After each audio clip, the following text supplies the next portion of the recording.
leggers. Is anybody there? If you're there, please let us know. Nobody's there yet. I feel like I want to play with these things because we're playing, fellow leggers. This is how we go live with somebody. Settings. Oh, that's if we want to do a face thing. Hey Ben. Hey Ben. What do we do here? Do you know what? We're still getting our head around this Insta stuff.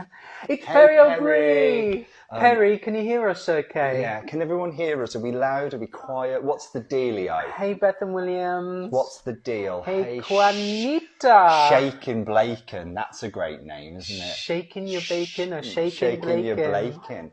Hey Juanita. Hi everybody. Hey Hi Hattie. Aiden.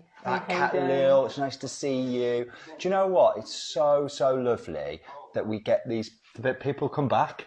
Do you know what I mean? That we don't scare people off. It very rarely happened when I was single. People didn't come back. Thank you, Perry. Now you can hear us. Good. That's good to know. Shaken Blanken wants to know how we're doing. Yeah, we're okay. This is instant time. We sound perfect. How are you? That's the thing. How are we doing? We haven't actually stopped to think about how are we doing. Do you want the honest truth? I'm okay at the moment because I'm still sort of seeing this like a little bit of a novelty, a weird novelty, like a bit of a holiday, like an escape from everything. So like, you know, when you go on holiday and it means you don't have to interact with the world. Do you know what I mean? It's just you, say if you go away. Although I'm still working.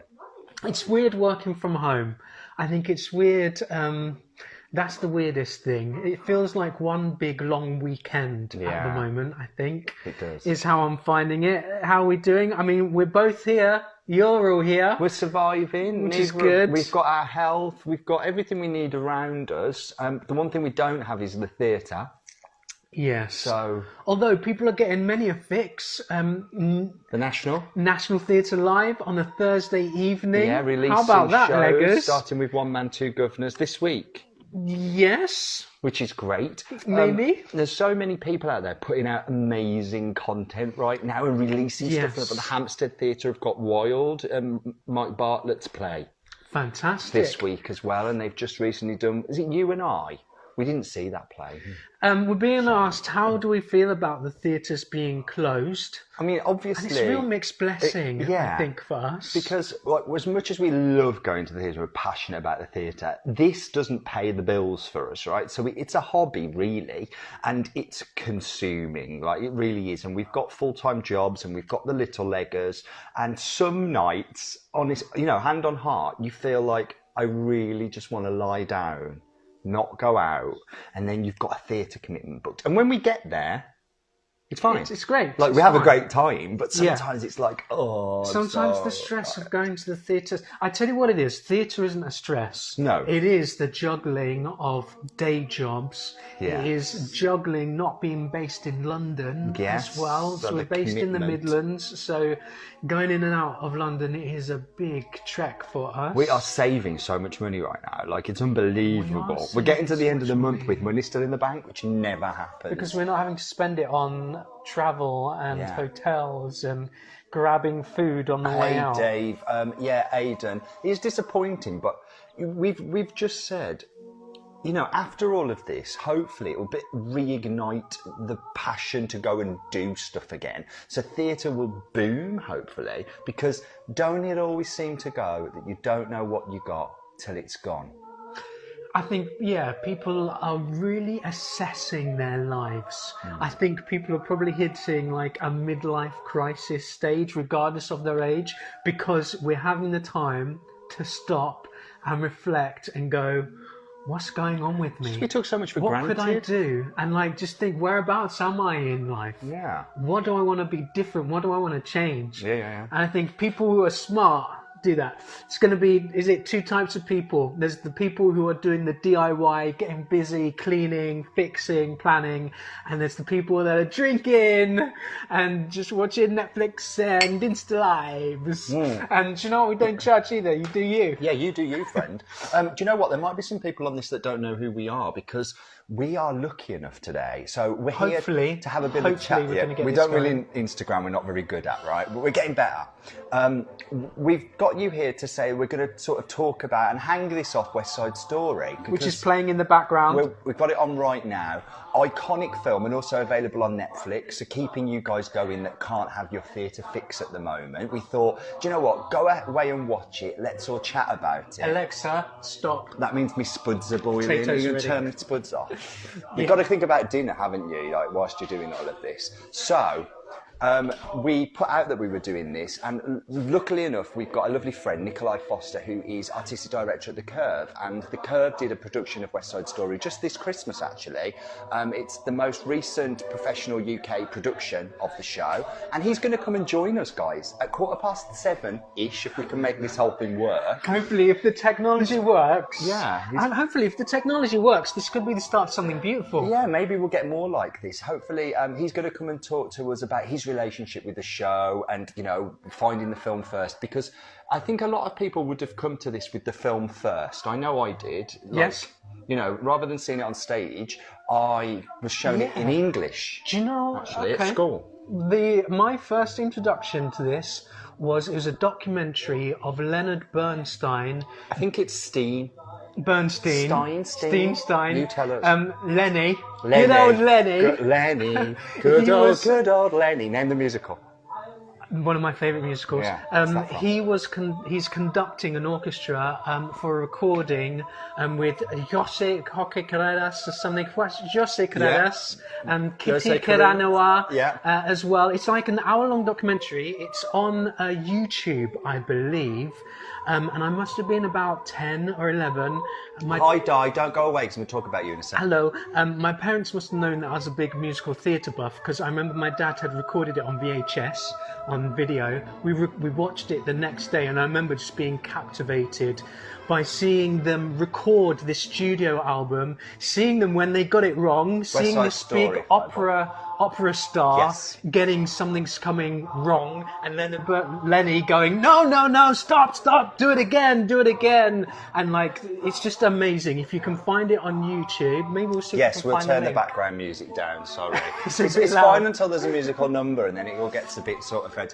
Although, to be fair, I'm surprised that you're saying this when this is your favourite, right? Must say, shout out to all the Emerson Park Academy students. Hello. Hi, you've been recommended you come and join us. I don't know how you feel about that, but we're glad that you're here. So shout out, guys. Keep going. Theatre will be back. It will be back with a bang. The creativity that's coming out of this period will be amazing. It already is. And Di Bird, if you're still there, please let us know. Hi, Mike, Matinee Mikey. I want to mention Di Bird, actually, because talking about school, which was my first experience of this, it was Sarah Roberts, who was an English teacher at my school, who, when we were studying Romeo and Juliet, made us watch West Side Story.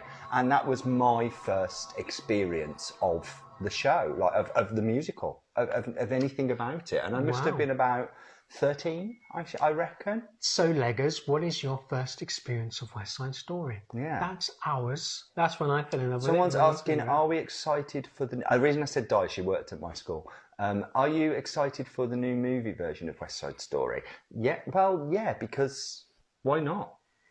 Yes, but with anything, fellow Leggers, do you know, if it ain't broken, just needs to be good. Don't fix it. Do you know what I mean? The iconic film. I'm watching the film. We'll talk about it in a bit. Victoria, your director's going to join us soon. It's Nikolai brilliant. Like, the film is a classic, and it's partly because the material is great. It's partly because the score is fantastic. I think we said this in the review when we saw it at the Curve, but the actual plot narrative based on the original Shakespeare works, the plot is great. Yeah. That's before we even start transposing it onto, film. New York and like the modern day adaptation. Just Romeo and Juliet in itself is great. It's a great story. So then when you bring it up to date as well, I say up to date, it's no longer up to date. Let's do, where I do my bit. So, West Side Story, the film, 1961, based on the 1957 Broadway musical of the same name, which in turn was inspired by William Shakespeare's Romeo and Juliet. Now, the movie was directed by Robert Wise and Jerome Robbins, and Jerome Robbins is, of course, responsible for the original production. Some of the best choreography and some of the most lasting choreography, the most inspirational choreography that there is in theatre. Like he has shaped the whole. You know, he shaped musical theatre choreography. He was amazing. He was amazing. He was amazing. He is amazing. Really amazing. Also, music by Leonard Bernstein and lyrics by Stephen Sondheim, who turned 90 just a week ago. And he was very young when he did this. He did. And something that's really surprised me about watching this is the depth of his understanding when it comes to lyrics, of love, of loss, of threat. As for a young man, how he connects lyrically to this love story. You sound surprised. I am surprised. It's because, I know he's a genius. You know, we've seen the stuff. It's not that he's a genius as well. Yeah. You know, his younger years, he had as his role models the originators of musical theatre in Rodgers and Hammerstein. Yeah. Like he was with them and they'd be talking to them. There's documentaries out there of Sondheim taking him his work, like early songs and stuff that he'd written, and them just going, "Nah, this is a load of rubbish, Stephen. Like, let me talk you through a journey of character through song and what has to happen." So he was mentored by the best. That's what I was looking for. Mentored by the best. And I know I don't want to be saying this, but I almost feel we have a link to the past and the origins of musical theatre through Stephen Sondheim. When he goes, I think that's going to be the end of a legacy. Like, that's it. But his work's never going to die. His work's never going to die, but I think that's the link for me to the old greats, because it's one step removed from Rodgers and Hammerstein. Many, many years ago, you talked about Sondheim in the way that a lot of people talk about Shakespeare, in that his work will become repertoire. There's already a Sondheim theatre. Well, you already know my theory on this. Yeah. In the future, at the moment, for Legas, we have the RSC. Thanks, Natasha. Which is the Royal Shakespeare Company. I seriously think we are going to have in the future the RSC, but it's going to be the Royal Sondheim Company, who just put on repertoire works of Sondheim. I think he's that clever, that iconic. He can be there. But outside, I mean, this was wholly commercial and massively successful at the time. It was nominated for Tony Awards, winning some. It didn't win Best Musical, though. Do you know what won Best Musical at that year's Tony Awards? I don't want to know. The Music Man won Best Musical. And where is that now, There are bells on the hills. Anyway, Natasha says break a leggers for Gogglebox. Yeah. And then we need to apply. I think you'd be good on Gogglebox. They reach out to, do you know the Gogglebox? I don't know if you guys know this. You don't... You don't apply for Gogglebox. They come to you. So maybe they're watching. How do they know? Us. Like, where do they find these people? Of course they don't. Well, they just know. I don't. But how do they find the people that are already They on have there? scouts out there. I've got to say, the whole team are looking. I've got to say, Davin John agrees with me. Yes. And people are also saying yes, Gogglebox. So I think he would be good on Gogglebox. The movie was nominated for 11 Oscars. Okay. And won 10 of the 11. So it swept the board, it really did. And I've got to say, it is such a great film. The way it's directed is so cinematic. Like, it feels... like I don't feel robbed of not having it on stage when I watch the film. I feel like it's in its own element. It's not trying to be the stage show. It has taken the material... It elevates and elevated it, I tell you, and when they get it right, it's almost that thing of sometimes when you go back to the stage show, you're a bit like... This isn't the film. Well, you can be. Do you know what I mean? But Nikolai's going to talk about his relationship with the... Very shortly, in a couple of minutes. Yeah, and what you do when you're... Because, like I say, a lot of people come to this musical based on the film itself. And it must have a whole different set of pressures when it's been so commercially successful and so accessible. That's the thing. When it goes from stage to screen, it suddenly becomes like public domain. Whereas theatre is fairly elitist and a little bit sort of, well, if you don't know theatre, you won't know this. But as soon as you put it on film, it's everybody's. There's so much going on with the West Side Story at the moment, because we've got the movie, which is also, as in the one that's coming out hopefully this year, depending on what happens, but the one coming out directed by Steven Spielberg as well, and he is one of my all-time favourite directors. Did you see Ready Player One? Yes, I did. I think he did a great job on that as well. I mean, the book he's done some commercial stuff. AI. Nikolai's here. Hey, Nikolai, I will be with you imminently. I think you just pressed request to join. I'm hoping this works, guys. We've no idea how this works. We've never done one of these before. Yes. Yes. Let's see if we can get him in. See if we can get him in. What happens here? We might have. Hold on. All right, See if let's see this, what happens. Bear with us, fellow leggers. pull it out. Oh, hang on. Has it worked? Now let's have a look and see Yes. if we can get you with us. Speak. Hello, Kenny, guys. Are you all Yeah, right? I can hear you. Hello, Nikolai. How are you doing? Yeah, I'm really good, thank you. Nice to see you both. Thanks for Lovely. inviting me on. Thanks for coming along. it's a pleasure. There's so much of your works that we've seen recently as well, not just at the Curve, but also on tour. What did we see recently? Was it Annie a little while Yeah, ago? we saw your Annie tour, which we absolutely love. White Christmas as well, which went Yes. over into town, so our fellow leggers may have caught that as well. So there's a lot of stuff you've had involvement with, which we've been catching. So thank you for joining us. Oh, it's a pleasure. Thank you for your support. It means the world, especially at times like this. So thank you so much. No, it's an absolute pleasure. And I mean, the reason we've got you along today and what's so pertinent about that is the fact that you directed the most recent professional production in the UK of West Side Story.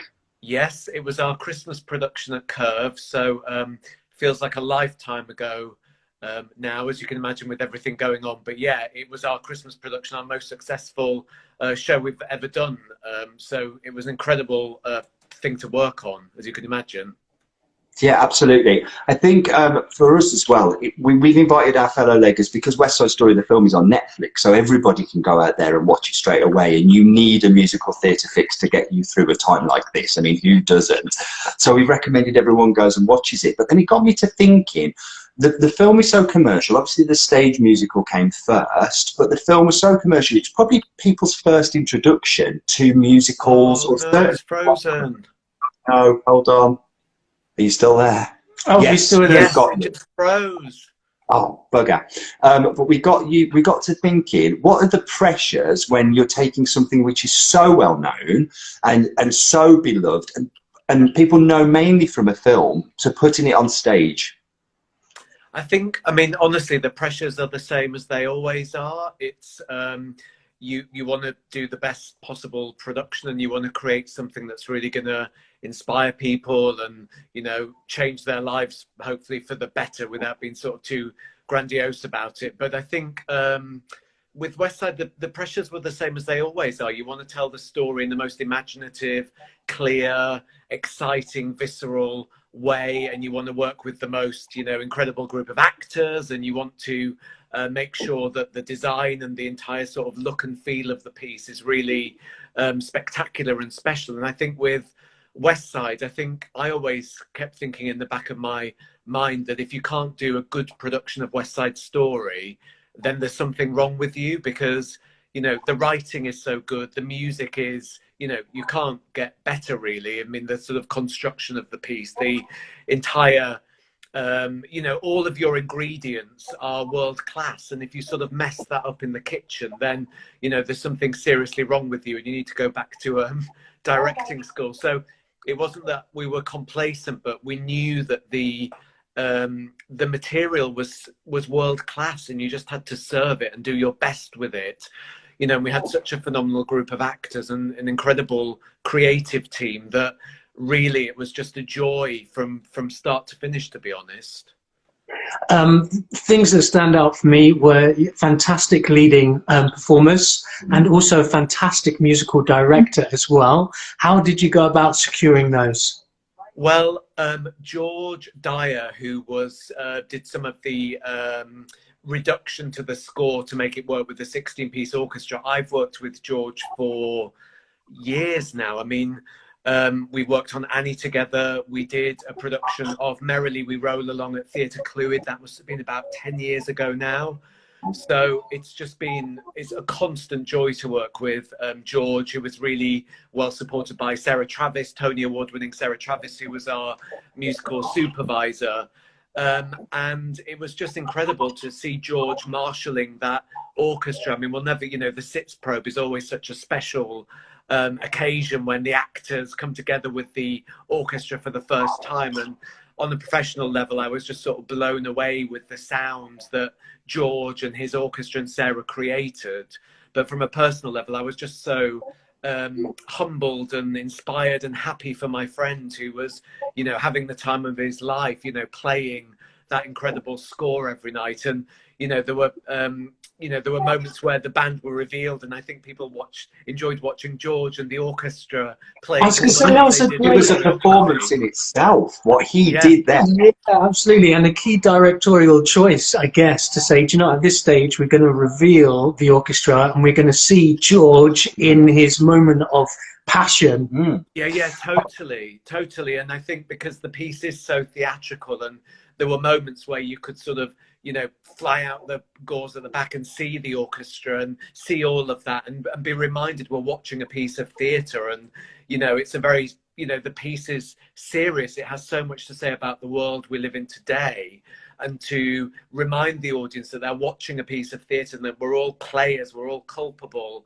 in this story, I think was really important. And there was such joy as well at the end, when the play out, and George put a great play out together. It was a really beautiful sort of construction of all of those iconic moments from the show, and people would just stay in the audience, and obviously the walls fly out at Curve, so you'd sort of see people standing in the side of the foyer watching back into the space, seeing the orchestra from a completely different viewpoint. I mean, how often do you see 16 players like that?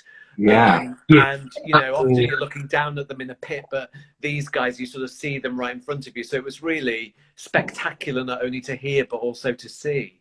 Yeah, absolutely. And I think what it felt like to me was what you have at the heart of West Side Story is probably, for me, one of the most incredible theatrical scores ever written. And it seemed to me a really bold choice to say we are putting the music front and centre of this production.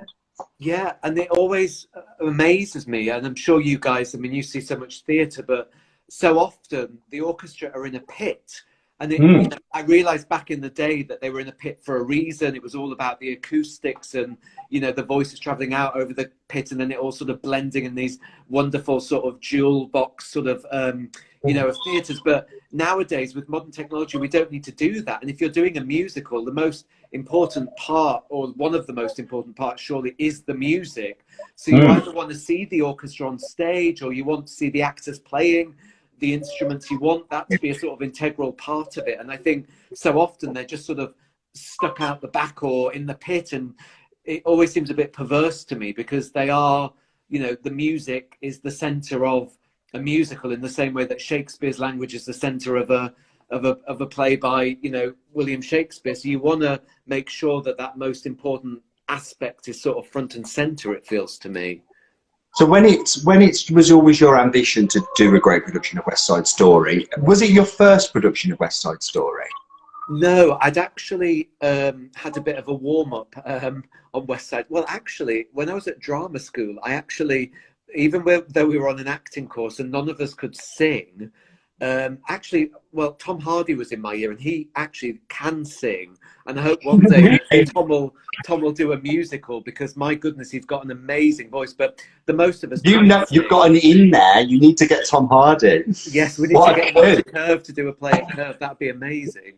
But we all had to sing, and I think I remember doing because I loved West Side Story, obviously. So I think I ended up singing Something's Coming. I mean, really badly, and thank goodness, there weren't cell phones and stuff that we could record things on then, because that would come back to haunt you. But joking aside, a few years ago, it must have been about 5-6 years ago, I did a series of shows for National Youth Music Theatre, NYMT, which is a wonderful sort of summer drama training specialising in musical theatre for incredible young performers. And we did a production of West Side Story at an abandoned warehouse in Manchester, Victoria Warehouse. And Drew McConey choreographed it, and Tom Deering was the MD in charge of the orchestra then. And again, it was a sort of really epic piece. So that was sort of my warm-up for doing West Side Story at Curve, I guess. Nice. I think what we need to talk about is the fact that the theatre world is dark at the moment, for the first time in living memory, certainly. When at the Curve, what we're always so impressed by is it doesn't just feel like a theatre. It doesn't feel like a passive experience. It never feels like somewhere an audience just comes to sit and take in. It feels like alive. There's always stuff going on. There's always there. like in the foyer, there's performances of people singing, or as we walk around, there's always people dancing, like street dancers, just outside as well. There's a hub of people on their skateboards. Like, it's a hub of community, such diversity. Yeah. So how is the fact that you are dark and Leicester is without that at the moment? How is that affecting things? I think, I mean, it's absolutely heartbreaking. I mean, it really is devastating, and it feels like a huge part of you is sort of missing, and it almost feels like we're in a sort of period of mourning. And obviously the team, we're all working very hard at the moment to, well, frankly, secure the future of the theatre and make sure that we can pay our staff and make sure that when we come out the other side of this, we can carry on producing shows and doing all of that amazing work that you've just described, because the theatre was built for the community. I mean, that's why it's glass walls. That's why there's no barrier from the street to walking into those foyers, which you've just so brilliantly described as being full of life and brimming with, choirs and break dancers and affiliate companies, Sidekick, Over 55's dance class, all of that, as well as the activity that's happening with the youth theatre and happening on stage. So for all of that to be taken away is, as I've said, it's really devastating for all of us. And what we're trying to do is put stuff online. So we're going to be launching a competition in a couple of days where we're going to ask members of our community, young people, these rainbows of hope that have been going up on windows. We'd like people to send us their rainbows, and we'd like them to send images of what they think Oz looks like and what Dorothy looks like and the Yellow Brick Road looks like. And we'd like to use those pictures both in the design for our production of Wizard of Oz, but also to inspire the designer Colin Richmond and myself, so that out of this really horrific moment in our shared history, something really positive comes, that when people come to Curve at Christmas with their families, grandparents, parents, kids, that they can see images that they've created in the design there. And we're also, getting our youth theatre to write plays, put pieces of dance online. We're going to try and keep our Over 55's dance class, our Sidekick dance group with people with learning disabilities online. So we're going to try and put as much content online as possible, so that we sort of keep that spirit alive. But yeah, it is really tough not being able to go into the building and just knowing it's sort of boarded up and you can't go in at the moment. It's really sad. It's a testament to you, the fact that comments that are coming in right now are saying things like, I live near the Curve and it's heartbreaking to see it dark, like it's affecting people. Someone else said, it's a home for me. Like, what an amazing accolade to build that that status within a community. Yeah, and it is one of my favourite theatres, and I say this, I think, on most of our videos, just how it's laid out. And I keep saying that the theatre, to explain to fellow leggers who haven't heard any of that, haven't been there, it's like the theatre is in the middle, and there's a whole communal space around the outside, and then the dressing room's on the outside. So the actors have to walk through the public space to access the theatre.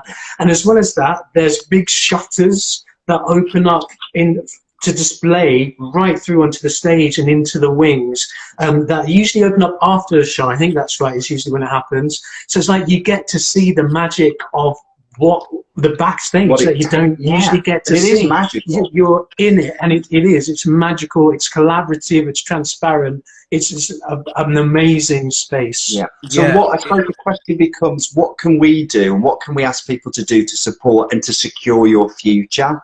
Well, I think this is a great thing, just talking about the theatre and keeping our sort of spirit alive virtually. And you've just described it so beautifully. I mean, it's so heartwarming to hear that description, because it's such an amazing piece of architecture. It was sort of slammed when, it was first opened 11 years ago. People thought, what is this crazy place? But as you say, the theatre is right in the centre of it. It's like a heartbeat. There's sort of every sort of artery is pulsing from that central sort of thrust. Yeah. And it's such a democratic space. And I think, check out our website, check out our social media, see what we're getting up to. We're trying to every week put on an archive recording of one of our shows. So we're not, NT Live, we're nothing fancy like that. It basically is a video camera that was put at the back of the auditorium so that we had an archive copy if ever we wanted to go back and recreate a piece of work, remember what we did, and we're trying to put those online, and you can watch it for free. So for example, at the moment we've got Memoirs of an Asian Football Casual, which is a wonderful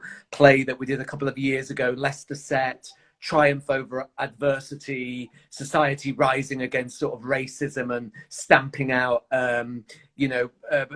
racist, quite frankly, in on the football terraces. And that's on for a couple more weeks, and if you've watched it and you've enjoyed it, then there is an option to donate, and any donation you can give. I know things are so hard for all of us at the moment, but even if it's a couple of quid just to say you've watched the show and you enjoyed it, that makes a real difference, and every penny counts. And also the simplest thing you could also do is buy a ticket for the Wizard of Oz, because talk to us about the Wizard of Oz. Well, come hell or high water, the Wizard of Oz will be on at Curve this Christmas. If it kills, absolutely. Great. If anyone can make it happen, it's you. Well, it's all of us. It's all a huge team effort. But yeah, we're designing at the moment. So Colin Richmond is the designer who we did Grease at Curve and Sunset Boulevard.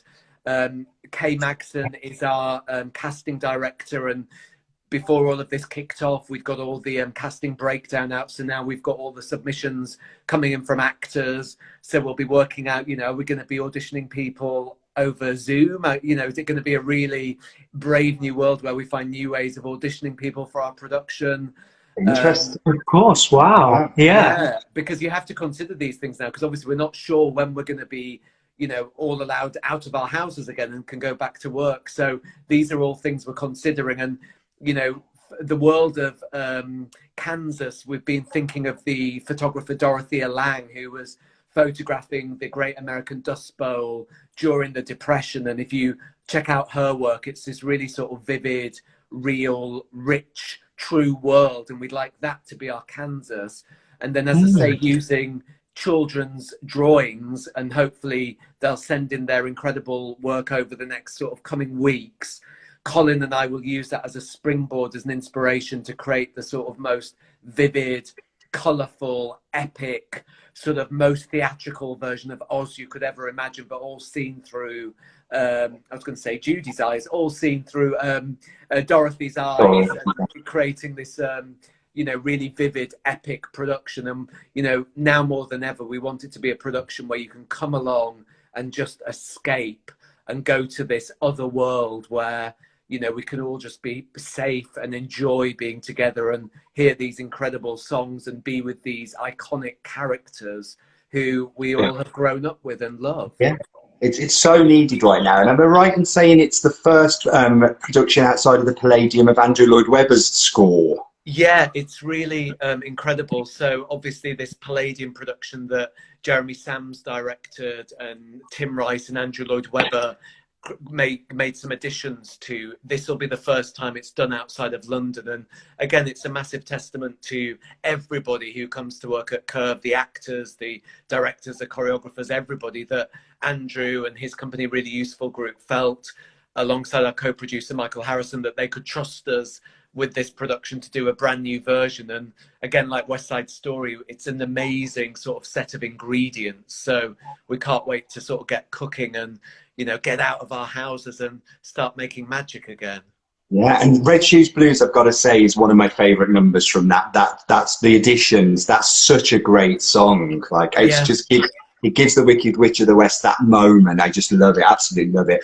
Nikolai, it's such a pleasure to speak to you. Yes. Thank you. We will be the first ones. As soon as we can get back to the Curve and get through those doors, we will be there. We love what you do with that space, and the fact that it feels so welcoming to audiences and creatives. Keep on keeping on. That's what I would say. Bless you. Thank you so much.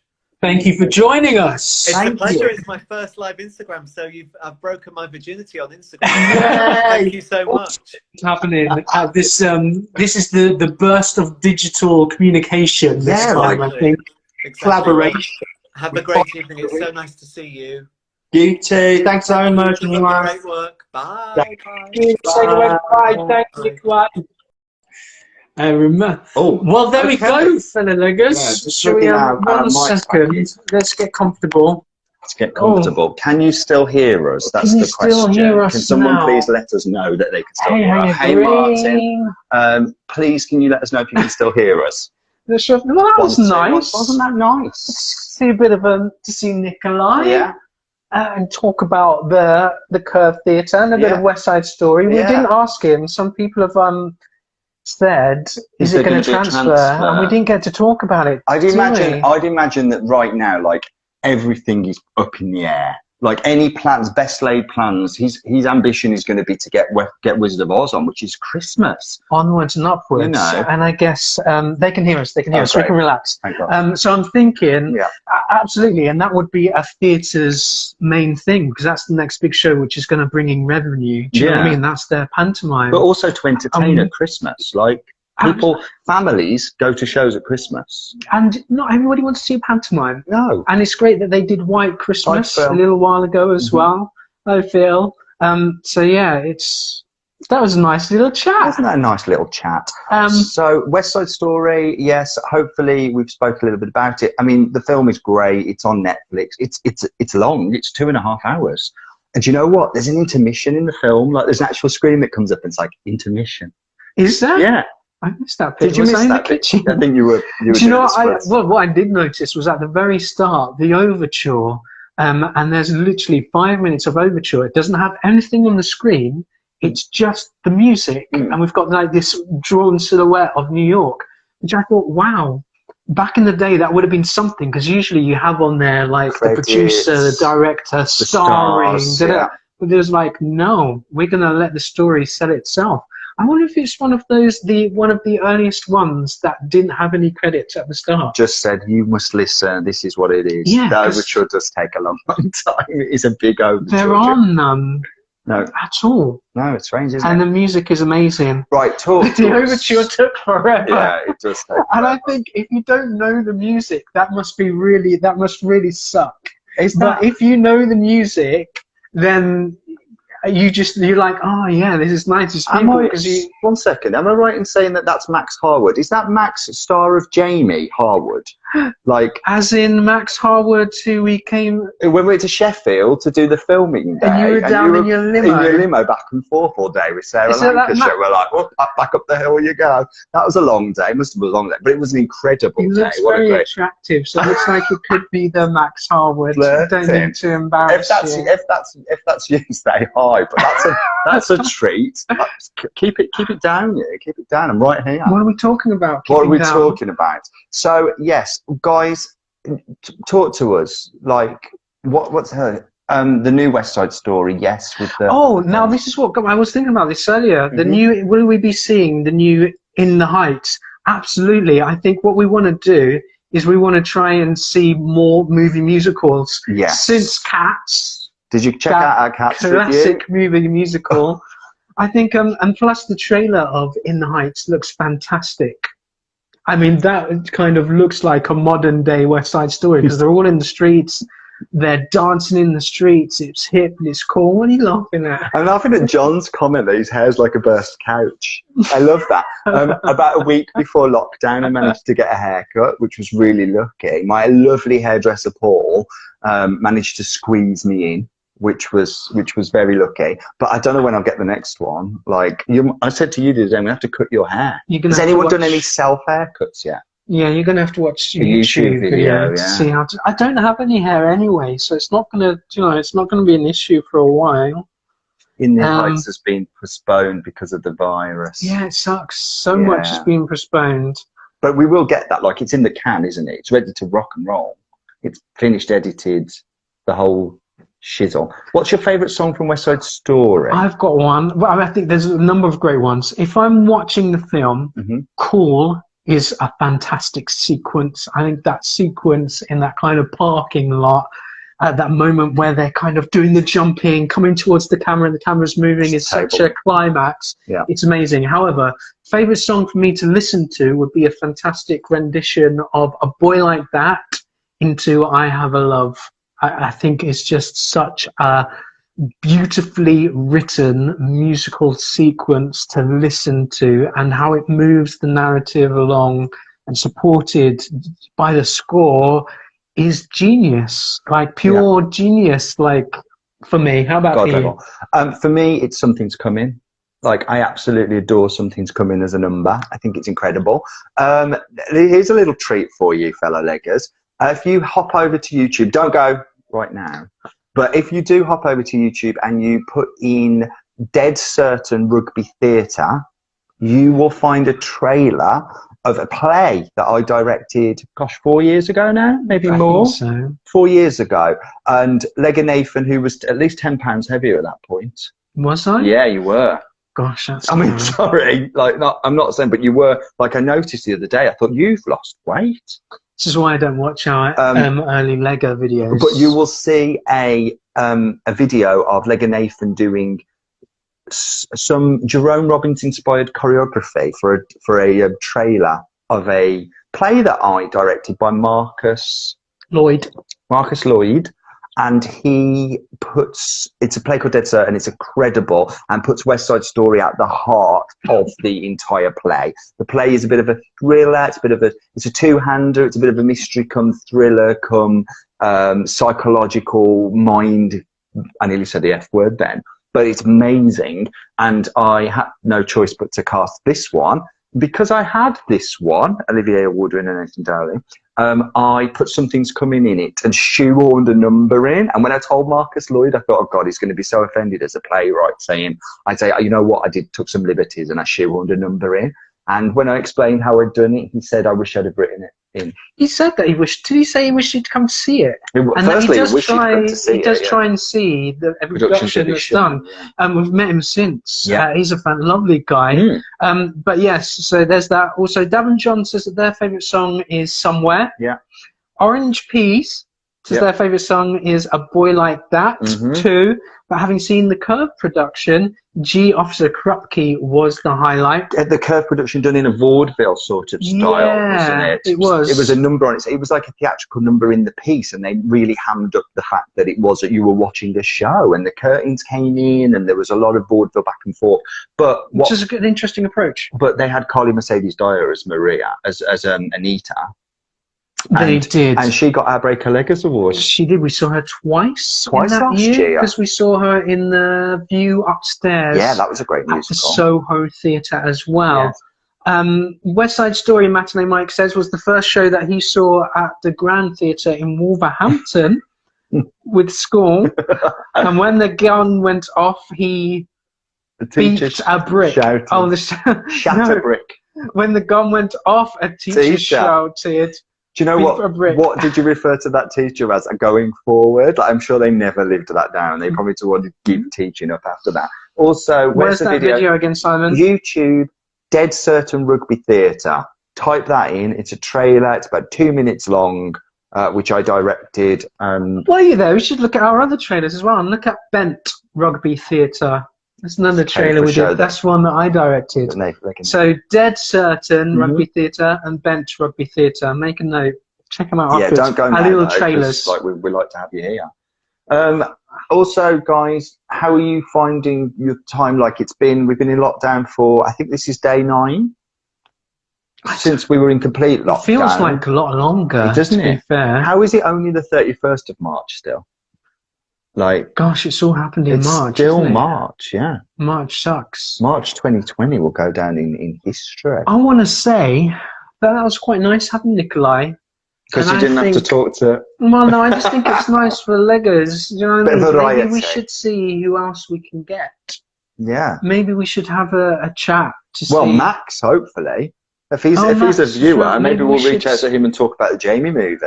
See, yes. Yeah, that'd be nice. Maybe we should do that now before he goes stratospheric and doesn't want to know us. Doesn't know us after that. And the PR company say, don't talk to no one unless you get paid to interview. I hope that film doesn't get postponed, because we might be in that one. Well, we should be. We are in it somewhere. Yeah, in the crowd of people. But yeah, it was nice seeing him. Did you see above comment regarding Jennifer and Respect the movie? So the Cats movie, Jennifer Hudson. She's the best thing about it. Like, One of the best things, I did enjoy Skimble Shanks. Is it Skimble Shanks and the Railway Cat? yes. I liked him Stephen as well. McCrae, who follow him on Insta. He's gorgeous ballet dancer. He's got the cutest little family as well. I like his Instagram actually. But I think we've probably got some contacts that we could probably reach out to, because everyone is so bored and nothing to do. People are likely to say yes now, because once we're out of this, or if we weren't in this, No one's going to people wouldn't be interested in coming in and speaking to us. I noticed Phil's saying that he's been making a few comedy videos. Phil's a great little character actor. Kitchen Sink Drama hashtag from East Midlands Theatre. So check those out. Phil is just such his impressions. He needs to do an impression of a certain YouTube journalist, but we're not going to say who, and put it online because it is incredible. East Midlands Theatre, you've got time on your hands, Phil. So I think if you do a spoof of that certain individual, I think it would go straight. That would be the making of you. We're happy to represent you. Go viral. We'll take a small cut.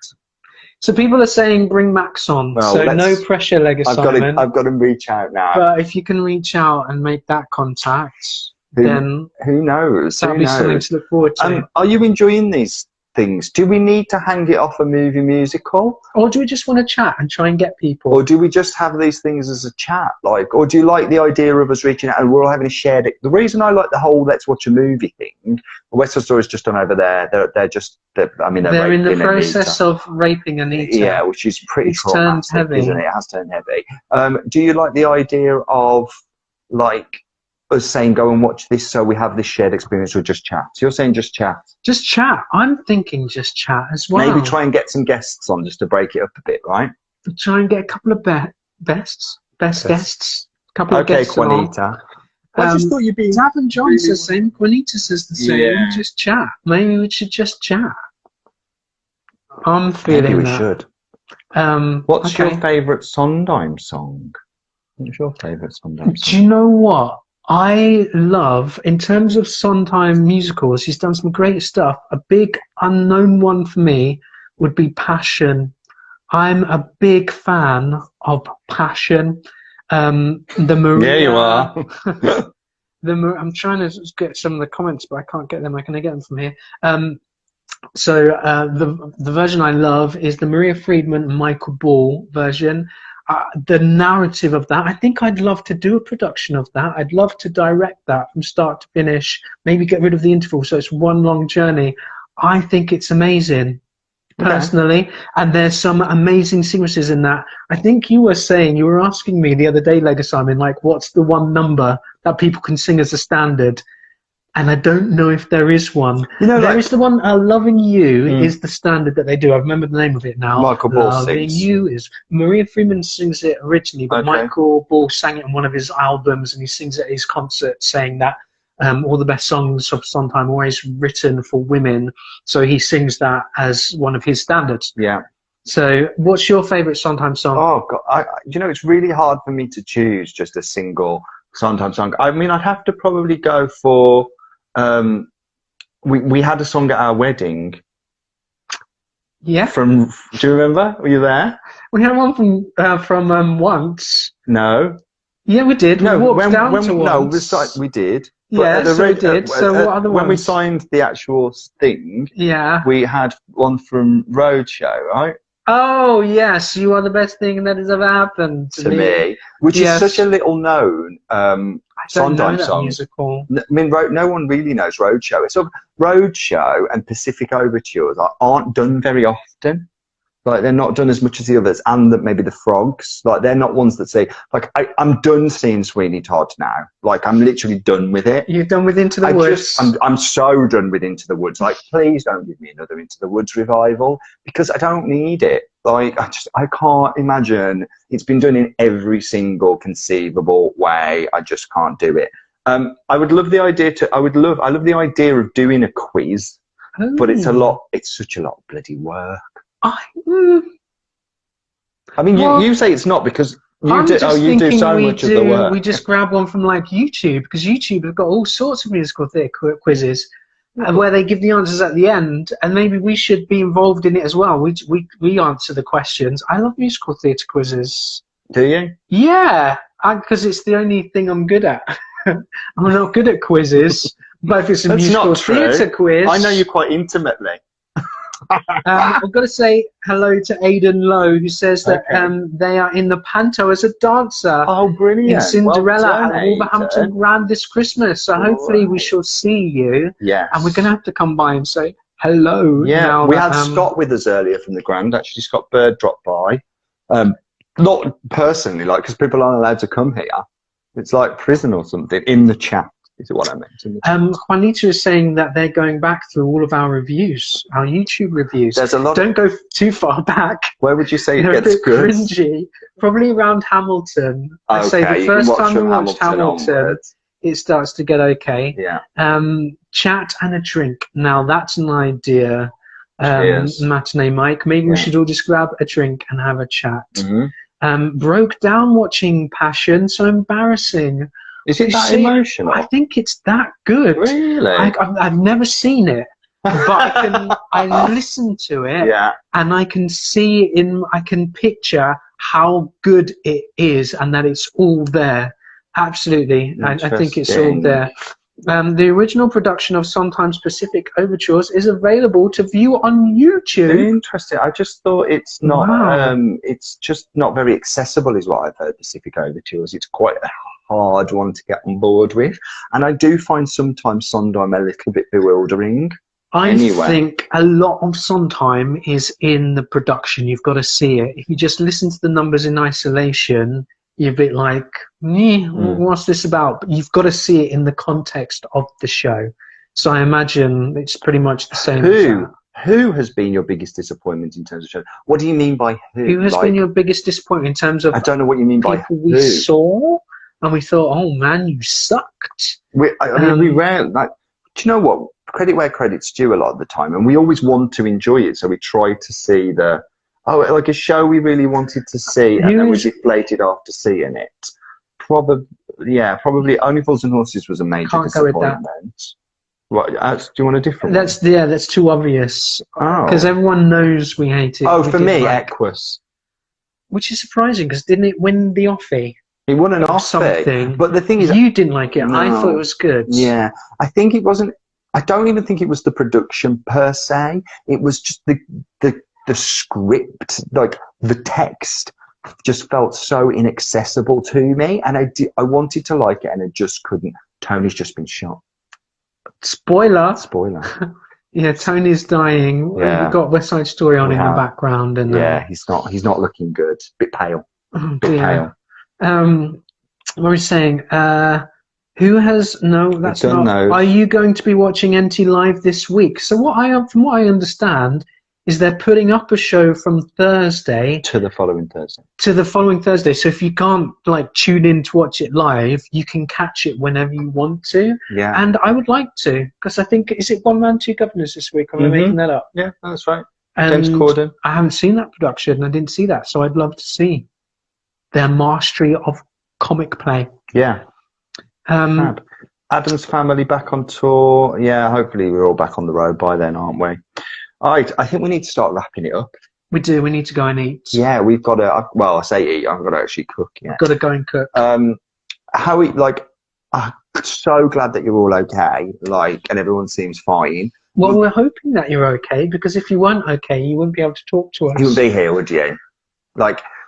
We will be back next week sometime. Can't put a date on it at the moment. We'll see if we can rope anyone into joining us. Max, you there? Are you there, Max? I don't think Max is there Max, are you there anymore?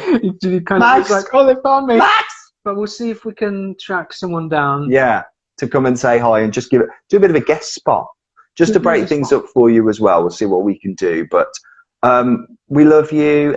Thank you for supporting us, for being here, for being you, for being a community. Yes, goodbye, Aidan Lowe. Yeah. Goodbye, Dave and John. Dave and John?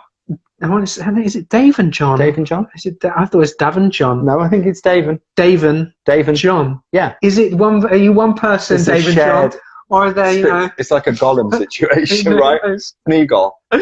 Yeah, stay safe. See you later. Yeah. And it's been fun. Yeah, it's been fun. Bye, guys. See you later. It is Dave and John. Bye-bye, Dave and John.